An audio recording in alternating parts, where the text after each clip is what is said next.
if we look at in general, globally, the main problem is not just tariff, but also non-tariff measures.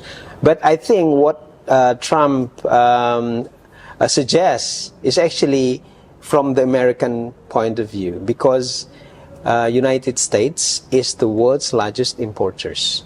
So everybody wants to export to America. Yeah. So meaning by putting higher tariffs, that is, will put pressures on the exporters to America and give some space for Indonesia to build the manufacturing industry.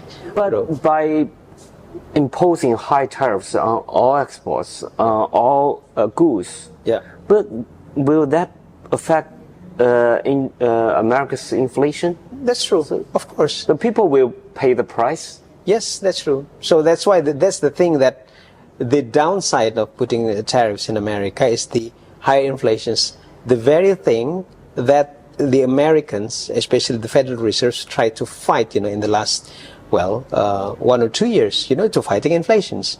But with this new policy, putting higher tariffs, that will impact on higher inflation, meaning that it will, adversely impact the American economy at the end of the day. Not to mention the inflations because of the restricted immigration policies, because many of cheap workers in America, actually migrants from Mexico, from other parts of the world. So by restricting migrations, meaning that they will lose, cheap labors, and that will increase also minimum wage and also increase inflation. Will the United States pose higher tariff on Indonesia's goods? I think Indonesia is not the main focus for America.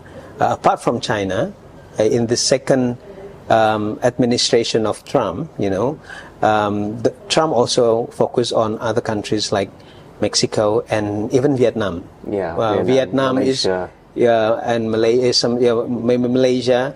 So because the structure of American trade deficits in the second administration is quite different from the first. The first probably is mainly contributed by China, but in the second administration, also China, Vietnam, and Mexico. So it's more diversified.